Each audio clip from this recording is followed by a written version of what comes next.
আজকে আমি রাশিবিজ্ঞানের কোষে দেখি 26.4 নয়ের দাগের অতি সংক্ষিপ্ত উত্তরধর্মী প্রশ্ন, তার এতে বহু বিকল্পীয় প্রশ্ন, এমসিকিউ, এগুলোর একটু করব।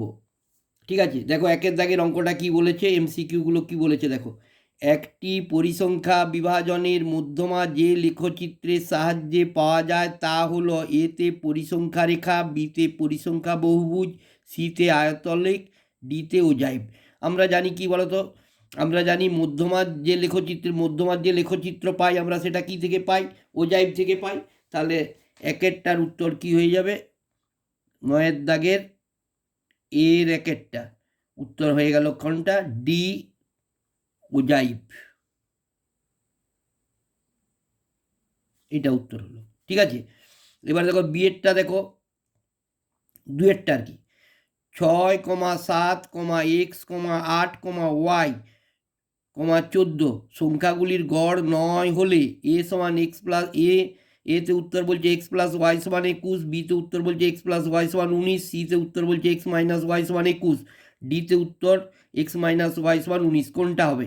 দেখো আমি সংখ্যাগুলোর গড় বলে দেওয়া আছে কি বলতো 14, এই গড় বলে দেওয়া আছে 9। তাহলে কটা সংখ্যা আছে দেখো, তাহলে দুয়েরটা গড় 9, তাহলে আমি লিখতে পারি কি শর্তানুসারে 6 + 7 + x + 8 + y + 14 সমান কত? দেখো কটা সংখ্যা আছে, 1 2 3 4 5 6টা, গড় বলে দেওয়া আছে 9। তাহলে কত হলো, সমান হচ্ছে 6 গণিত মান সমষ্টি হয়ে গেল 6 × 9 মানে 6 9 54। তাহলে 6 + 7 + x + 8 + y + 14 সমান 6 9 54। ঠিক আছে, বা দেখো এখানে এক্স প্লাস ওয়াই সমান আমি কি লিখবো, এক্স প্লাস ওয়াই সমান 54 মাইনাস, এগুলো সব মাইনাস হয়ে সংখ্যাগুলো বাঁ দিক থেকে ডান দিকে আসছে, -6 -7 -8 -14, বা এক্স প্লাস ওয়াই সমান দেখো কত হচ্ছে 54 মাইনাস এগুলো যোগ করলাম 4 8 4 12 12 7 আর 6 যোগ করে কত পেলাম 14 8 7 6 যোগ করে পেলাম 35। তাহলে এক্স প্লাস ওয়াই সমান কত পেয়ে গেল, 5 করলে 14, 9 দিতে হাতের হলো 1 3 4 করলে 5 19। তাহলে এক্স প্লাস ওয়াই সমান 19 হয়ে গেল। তাহলে কোন উত্তরটা হয়ে গেল, বি এর উত্তরটা, এক্স প্লাস ওয়াই সমান 19, উত্তর বি। বোঝা গেছে? এবারে দেখো তিনেরটা, দেখো তিনের প্রশ্নটা কি বলেছে আগে দেখে না, একটু পড়ে নাও। তিনেরটা বলেছে 30 34 35 36 37 38 39 40 তথ্যে 35 না থাকলে মধ্যমা বৃদ্ধি পায়। 2 এতে 2, বিতে 1.5, সিতে 1, ডিতে 0.5। তাহলে প্রথমে বলছে তথ্যে 35 না থাকলে মধ্যমা বৃদ্ধি পায়। তাহলে তো প্রথমে ধরো 35 আছে, 35 থাকা অবস্থায় মধ্যমা কত হচ্ছে দেখে নাও আগে। তাহলে 35 থাকা অবস্থায় কটা সংখ্যা হচ্ছে দেখে নাও। দেখো 30 34 35 36 37 38 39 40, 1 2 3 4 5 6 7 8, এন সমান কত হয়ে যাচ্ছে, এন সমান হয়ে যাচ্ছে 8। ঠিক আছে, এবারে ধরা মধ্যমা কত, মানে এন 8 মানে কি যুগ্ম সংখ্যা, যুগ্ম, তাহলে যুগ্ম মধ্যমা সমান কী হবে না, মধ্যমা সমান n/2 তম মান যুক্ত n/2 + 1 তম মান বাই 2। দেখো n মানে কত পেয়েছি, 8 মানে 2 4 8 মানে 4তম মান যুক্ত 5তম মান, মানে এখানে দেখো 8 2 4 8 4 রেখে 5তম মান বাই 2। দেখো 4তম মানটা কত আছে, 1 2 3 4, 4তম মান হচ্ছে 36, 5তম মান 37 সমান 36 যুক্ত 37 বাই 2। 36 যুক্ত 37 বাই 2 মানে কত হচ্ছে, 36 37 73/2, 73/2, 73কে 2 দিয়ে ভাগ করে কত পেলাম, 36.5। ঠিক আছে, এবারে ধরে নাও তোমাকে কি বলেছে, 35 না থাকলে, তাহলে এই 35টা নেই, তাহলে তখন কি হবে, তখন এন সমান কত হয়ে যাচ্ছে, এন সমান হয়ে গেল 7, কেননা একটা সংখ্যা বাদ চলে যাচ্ছে 35টা, তখন কি হলো এন সমান 7, মানে এই সংখ্যাটা কি হলো, অযুগ্ম। অযুগ্ম, অতএব তখন মধ্যমাটা কি দাঁড়াচ্ছে না, অযুগ্মের মধ্যমা বার করার সূত্র হচ্ছে মধ্যমা সমান n বাই 2 প্লাস 1তম মান। দেখো n মানে কত পেয়েছি 7, আর একে 8 বাই 2 মানে 4তম মান, 4তম মান।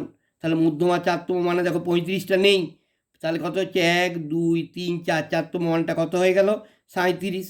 তাহলে মধ্যমা কত হচ্ছে 37। আমাকে বলেছে মধ্যমা কত বৃদ্ধি পাবে, অতএব মধ্যমা বৃদ্ধি পায় সমান 37 মাইনাস 36.5 সমান হচ্ছে কত 0.5।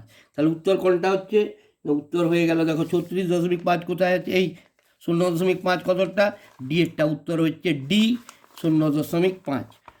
তাহলে উত্তর হচ্ছে দেখো উত্তর ডি 0.5, বোঝা গেছে। এবারে দেখো পরেরটা, দেখো 4এরটা কি বলেছে,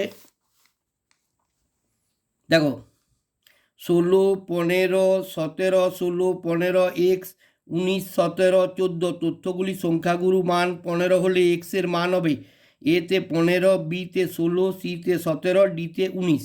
কোনটা হবে, দেখো আমি এখানে দেখতে পাচ্ছি 16 একটাই সংখ্যা আছে, 15 কটা আছে, দুটো আছে, 17 কটা আছে, দেখো দুটো আছে, ঠিক আছে, আর 17 দুটো আছে, 14 একটা আছে, ঠিক আছে, 19 একটা আছে। তাহলে সংখ্যাগুরু মান মানে কি, সংখ্যাগুরু মান মানে হচ্ছে যে সংখ্যাটা সব থেকে বেশি বার আছে। এখানে আমি দেখতে পাচ্ছি আমাকে বলে দিয়েছে তথ্যের সংখ্যাগুরু মান 15, তার মানে 15 সংখ্যাটা আরেকবার বসাতে হবে, তাহলে কী হবে একবার, একটা দুটো তিনটে 15 হয়ে যাবে। অতএব তাহলে এক্স এর মান, অতএব এক্স সমান হয়ে গেল 15। বোঝা গেছে, বুঝতে পারলে যে এখানে দেখো আমাকে বলেছে তথ্যের সংখ্যাগুলো মান 15 হলে এক্সের মান কী হবে, এক্সের মানটা অবশ্যই 15 হবে, কারণ তখন দেখো 17 দুটো থেকে যাচ্ছে, 15 দুটো থেকে যাচ্ছে, আর সংখ্যাগুলো মান যদি 15 হতে হয় তাহলে নিশ্চয়ই এক্সের মানটাকে 15 হতে হবে, কারণ তখন 15 তিনটা হয়ে গেলেই সংখ্যাগুলো মান হয়ে গেল। বোঝা গেছে, তাহলে উত্তর কী হয়ে গেল, উত্তর হয়ে গেল এ 15। এবারে দেখো 4এরটা, দেখো এটা 4এরটা হলো। এবার 5এরটা দেখো, বলছে ঊর্ধ্বক্রমানুসারে সাজানো 8 9 12 17 এক্স প্লাস 2 এক্স প্লাস 4 30 31 34 39 এর তথ্যের মধ্যমা 24 হলে এক্স এর মান 22, এতে 22, বিতে 21, সিতে 20, ডিতে 24, কোনটা হবে।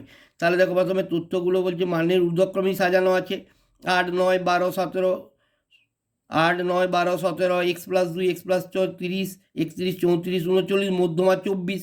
তাহলে মধ্যমা যদি 24 হয় তাহলে প্রথমে আমাকে দেখতে হচ্ছে কটা সংখ্যা আছে, একটা দুটো তিনটে চারটে পাঁচটা ছটা সাতটা আটটা নটা 10টা। তাহলে এন সমান কত হয়ে গেল, এন সমান হচ্ছে 10।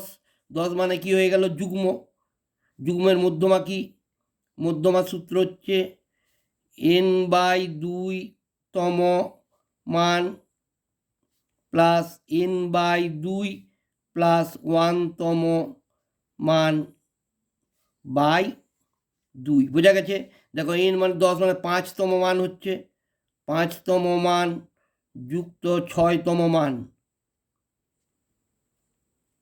বাই 2।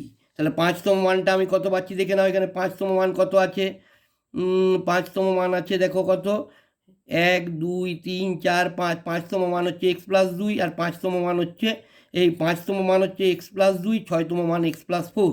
তাহলে আমি লিখতে পারি কি x plus 2 plus x plus 4 by 2, তাই তো, এটা হচ্ছে মধ্যমা। এটা বলে দেওয়া আছে কত 24, কত বলে দেওয়া আছে দেখো, মধ্যমা বলে দেওয়া আছে 24। তাহলে এইটা সমান হচ্ছে, এইটা হচ্ছে সমান 24,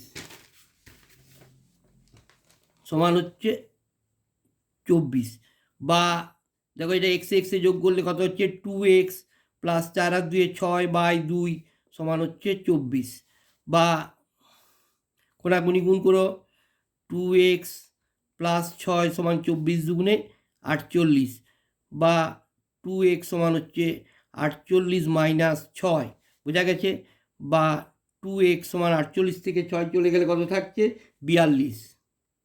তাহলে 2x সমান 42, অর্থাৎ x সমান কত হচ্ছে, x সমান হচ্ছে 42 বাই 2, 2 21 দুগুণে 42, x সমান হয়ে গেল 21। তাহলে আমাকে জানতে চেয়েছে কি, আমাকে জানতে চেয়েছে দেখো বলছে যে তথ্যের মধ্যমা 24 হলে এক্সের মান কি হবে, তাহলে অতএব এক্সের মান হবে 21, উত্তর বি। উত্তর হচ্ছে বি, তথ্যের মান হবে কত, 21। বোঝা গেছে? এবার দেখো নিচের বিবৃতিগুলি, বিয়ের দাগেরগুলো, বিবৃতিগুলি সত্য না মিথ্যা লিখতে বলছে। 2, 3, 9, 10, 2, 3, 9, 10, 2, 3, 9, 10, 9, 10, 9, 3, 9, তথ্যের সংখ্যাগুরু মান 10। দেখো আমি দেখতে পাচ্ছি কি বিয়ের দাগের একটা তথ্যের সংখ্যাগুরু মান, দেখো এখানে আমি 2 একটা আছে, 3 দুটো আছে, 9 দুটো আছে, হয়েছে 9 একটা দুটো তিনটে আছে, 10 একটা আছে। তাহলে আমি জানি কি যে সংখ্যাটা সব থেকে বেশি বার আছে সেটা হচ্ছে সংখ্যাগুরু মান। তাহলে এখানে সংখ্যাগুরু মান কত হচ্ছে, সংখ্যাগুরু মান সমান হচ্ছে 9, কারণ 9টা একবার আছে, দুবার আছে, তিনবার আছে, 10টা একবার আছে, তাহলে সংখ্যাগুরু মান 9। কিন্তু আমাকে বলছে তথ্যের সংখ্যাগুরু মান 10, তাহলে কী লিখবো, অতএব মিথ্যা। বোঝা গেছে? এবার দেখো তারপরেরটা দেখো কি বলেছে, দুয়েরটা, বিয়ের 2, 3, 14, 18, 20, 5, তথ্যের মধ্যমা 18। তাহলে দেখো আমি দেখে নিচ্ছি প্রথমে কটা সংখ্যা আছে, 1টা 2টো 3টে 4টে 5টা, এন সমান হচ্ছে কত, 5। তাহলে 5 মানে কি, যুগ্ম অযুগ্ম, অযুগ্মের মধ্যমা কি, অযুগ্মের মধ্যমা হচ্ছে মধ্যমা সমান n/2 + 1তম মান। দেখো n মানে কত, 5 আর 1 6/2 সমান 6/2 তম মান সমান হচ্ছে কত, 3তম মান। তাহলে আমাকে আগে তথ্যগুলোকে আমি মানের ঊর্ধ্বক্রমে সাজিয়ে নিই। 3 পেয়েছি প্রথমে, তারপরে 5, তারপরে 3, 5, 14, তারপরে হচ্ছে কত, 14-এর পরে 18, 18-এর পরে হচ্ছে 20। তাহলে আমি পেয়েছি 3তম মান। তাহলে 1, 2, 3তম মান হচ্ছে 14। তাহলে আমার তার মানে মধ্যমা হতে হবে কত, 14। কিন্তু আমার দেওয়া আছে তথ্যের মধ্যমা কি 18, তাহলে অতএব এটা হলে হয় 14, আমার হাত দেওয়া আছে 18, অতএব মিথ্যা। বোঝা গেছে? কারণ মধ্যমা হবে 14 কিন্তু দেওয়া আছে 18, অতএব মিথ্যা। এবারে দেখো সিয়ের দাগের যৌগিক গড়ের মধ্যে, সিয়ের দাগের একটা দেখো শূন্যস্থান পূরণ করি। যৌগিক গড় মধ্যমা সংখ্যাগুরু মান হলো ড্যাশ প্রবণতার মাপক। এটা আমরা জানি কেন্দ্রীয় প্রবণতার মাপক। ঠিক আছে? এবার 2-এরটা দেখো, এটা সিয়ের একটা হয়ে গেল। 2-এরটা দেখো, সিয়ের একটা হলো কেন্দ্রীয় প্রবণতার মাপক। এবার 2-এরটা বলেছে x1, x1, x2, x3 ... xn এর গড় x হলে ax1, ax2, x3 ... axn এর গড় যে গড় ড্যাশ যেখানে a ≠ 0। তাহলে এটা আমরা জানি কি হবে, হবে গড় সমান কি লিখবো, a x। বোঝা গেছে? এবার 3-এরটা দেখো, 3-এরটা বলেছে ক্রমবিচ্যুতি পদ্ধতিতে বিন্যস্ত রাশি তথ্যের যৌগিক গড়। ক্রমবিচ্যুতি পদ্ধতিতে বিন্যস্ত রাশি তথ্যের যৌগিক গড় নির্ণয়ের সময় সকল শ্রেণী দৈর্ঘ্য ড্যাশ। 3-এরটা হবে সমান, কারণ সকল শ্রেণীর আমরা জানি শ্রেণী দৈর্ঘ্য সমান হয়। ঠিক আছে, দেখে নাও একবার ভালো করে, শর্ট অঙ্ক তো এগুলো, MCQ অঙ্ক দেখে নাও, তবু একটু কোষে করে নিলে সুবিধা হবে। ধন্যবাদ, আশা করি ভালো লাগবে।